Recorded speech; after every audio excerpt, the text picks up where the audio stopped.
Once, a Brahmin's wife gave birth to a child. Unfortunately, however, just after being born and touching the ground, the child immediately died. The Brahmin was very upset because of the untimely death of the child, so he took the dead child and went directly to the city of Dwarka. Formerly, when there were responsible kings up to the time of Dwapara Yuga, when Lord Krishna was present, the king was liable to be blamed for the untimely death of a child. The king was so responsible for the comforts of the citizens that he was to see that there was not even excessive heat or cold weather. Although there was no fault on the part of the king, the Brahmin whose child had died immediately went to the palace door and began to make accusations against the king and his policies. The present king, Ugrasena, is envious of the Brahmins. No one should offer respect or worship to a king whose only business is envy. He has no self-control and possesses bad character. If such a king is worshipped or honored by the citizens will never be happy. They will always remain poor, full of anxieties and aggrievement, and always unhappy. Thus the Brahmin accused the king that his newly born baby was dead due to the disqualifications of the king. We find in Vedic history that if a Kshatriya king were irresponsible, sometimes a consulting board of Brahmins maintained by the monarchy would dethrone him. Considering all these points, it appears that the post of monarch in the Vedic civilization is a very responsible one. Although in modern politics the post of monarch has been abolished, the president is not held responsible for the comforts of the citizens. In this age of Kali, the executive head of state somehow or other gets votes and is elected to an exalted post, but the condition of the citizens continues to be full of anxiety, distress, unhappiness, and dissatisfaction.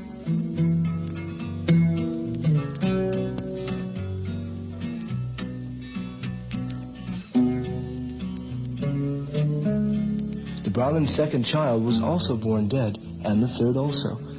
He had 9 children, and each one of them was born dead. And each time he came to the gate of the palace to accuse the king. When the Brahmin came to accuse the king of Dwarka for the 9th time, Arjuna happened to be present with Krishna.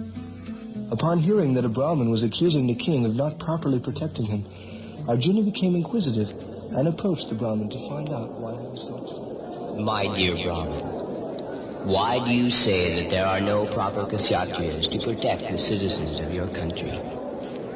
Do you think that all the royal personalities in this country simply engage in performing sacrifices with the Brahmins, but have no chivalrous power? If the Brahmins feel unwanted separation from their wives and children, and the Kshatriya kings do not take care of them, then such Kshatriyas are to be considered no more than actors.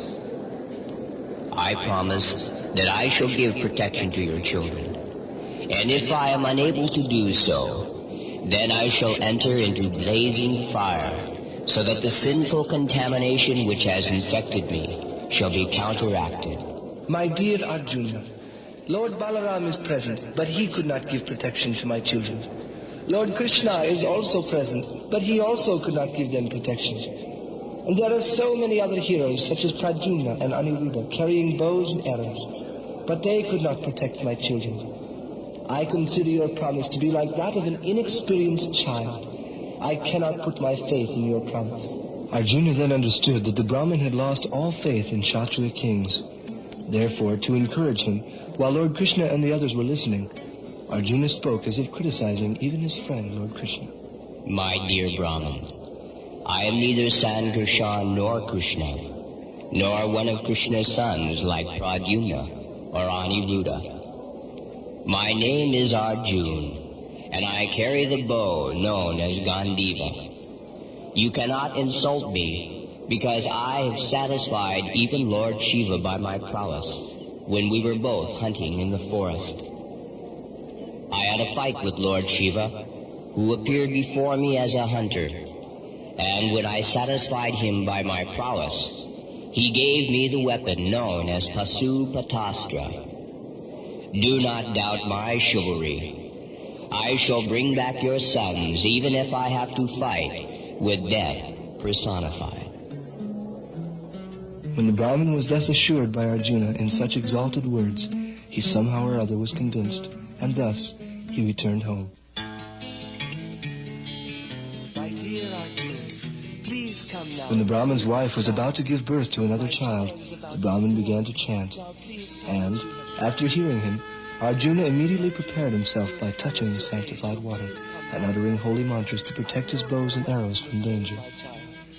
In this way, he soon appeared in front of the maternity home, equipped with his bow known as Gandiva and with various other weapons. The Brahmin's wife delivered a male child, and as usual the child began to cry. But suddenly, within a few minutes, both the child and Arjuna's arrows disappeared in the sky. It appeared that the Brahmin's house was near Krishna's residence, and the Lord Krishna was enjoying everything that was taking place, apparently in defiance of his own kingly authority. For actually, it was he who played the trick of taking away the Brahmin's babies, as well as the arrows, including the arrow Pasupatastra, given by Lord Shiva, of which Arjuna was so proud. In the presence of Lord Krishna and others, the Brahmin began to accuse Arjuna of so many things. I put my faith in the words of Arjuna, who is impotent and expert only in false promises. How foolish I was to believe Arjuna. He promised to protect my child, even when Pradyumna, Aniruddha, Lord Balaram, and Krishna have failed. If such great personalities could not protect my child, then who can do so? I therefore condemn Arjuna for his false promise, and I also condemn his celebrated bow, Gandiva, and his impudency in declaring himself greater than Lord Balaram and Krishna. No one can save my child, for he has already been transferred to another planet. Due to sheer foolishness only, I thought that Arjuna could bring back my child from another planet. Thus condemned by the Brahmin, Arjuna empowered himself with a mystic yoga perfection so that he could travel to any planet to find the Brahmin's baby. He first of all went to the planet known as Yamaloka, where the superintendent of death, Yamaraj, lives. There he searched for the Brahmin's baby, but he was unable to find him. Then he immediately went to the planet where the king of heaven, Indra, lives. When he was unable to find the baby there, he went to the planets of the fire demigods, Nariti, and then to the moon planet. And then he went to the Vayu and Varuna Lokas. And when he was unable to find the baby in those planets, he went down to the Rasatala planet, the lowest of the planetary systems. When he was unable to find the baby even after searching all possible planets, he then attempted to throw himself into a fire just as he'd promised the Brahmin, if unable to bring back his boy. Lord Krishna, however, was very kind towards Arjuna, because Arjuna happened to be the most intimate friend of the Lord. Lord Krishna persuaded Arjuna not to enter the fire in disgrace. Krishna checked Arjuna, assuring him that he would find the baby. "Do not foolishly commit suicide," he said. After addressing Arjuna in this way, Lord Krishna called for his transcendental chariot.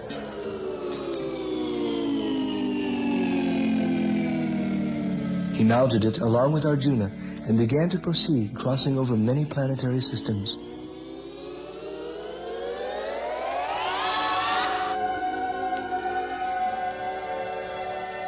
Outer space is taken like a great ocean of air, and within that great ocean of air there are many islands, which are the different planets. On each and every planet there are different kinds of oceans and mountains. Each and every planet has a different kind of atmosphere. Some of the planets, the oceans are of salt water, and on some of them there are oceans of milk or oil. Krishna passed over all these planets and reached the covering of the universe. This covering is described in the Srimad Bhagavatam as a great darkness. When Krishna approached the covering layer of this universe, the four horses which were drawing his chariot, Saibhya, Sugriva, Megapuspa, and Balahaka, all appeared to hesitate to enter into the darkness. When he saw that his horses were hesitant to proceed into the darkness, the Supreme Lord, the controller of all potencies, immediately released his disc, known as the Sudarshan Chakra.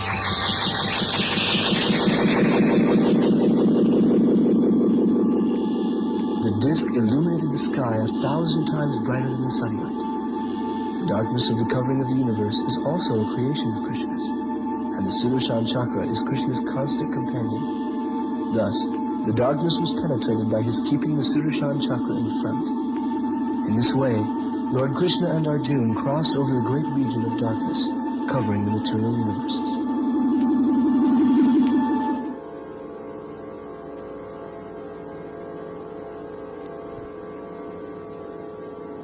After penetrating the cover of the universe, Arjuna saw the great effulgence of light, which is known as the Brahma-Jyoti. This Brahma-Jyoti is situated outside the covering of the material universe. Arjuna could not tolerate the glaring effulgence and closed his eyes.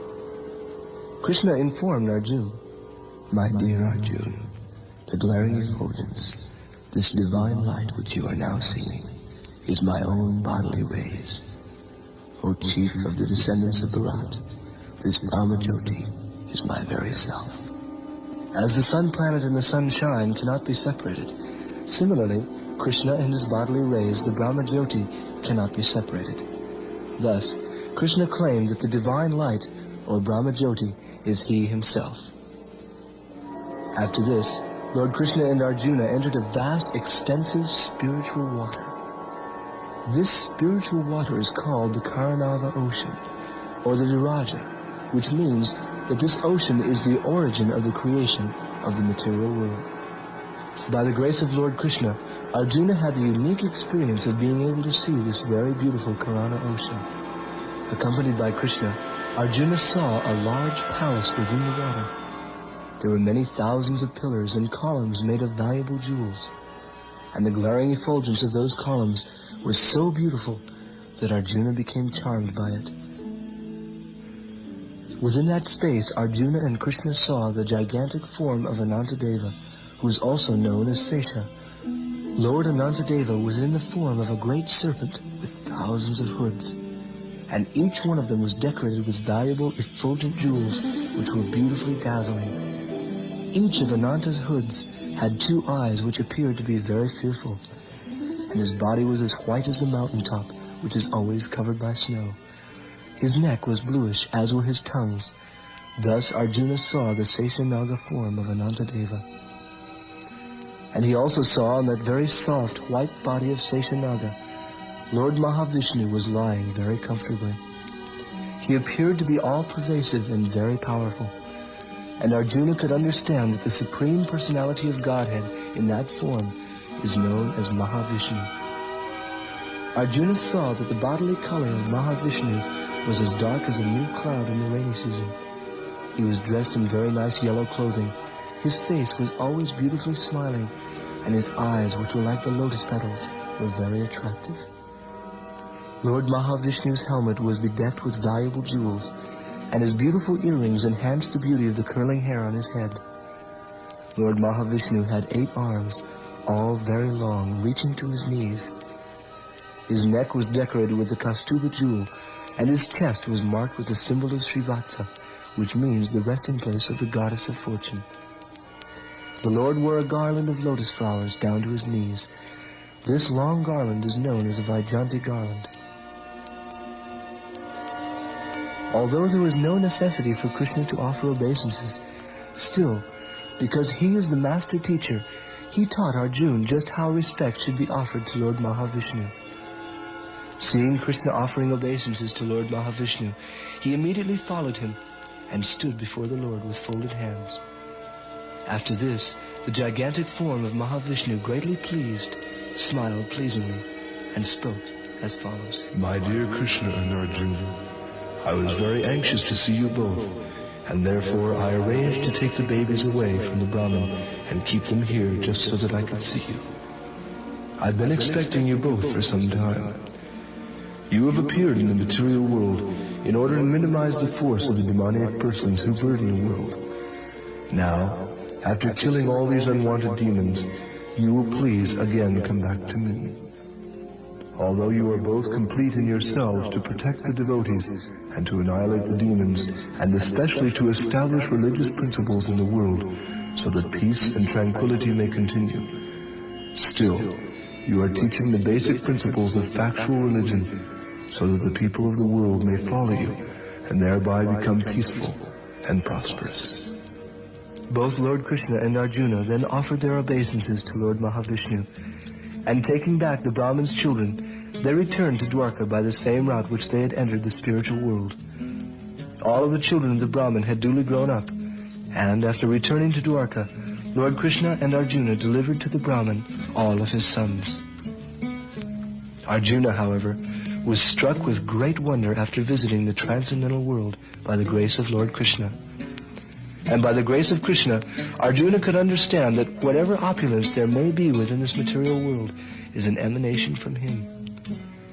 Any opulent position a person may have within this world is due to Krishna's mercy. One should therefore always be in Krishna consciousness, in complete gratefulness to Lord Krishna, because whatever one may possess is all his mercy.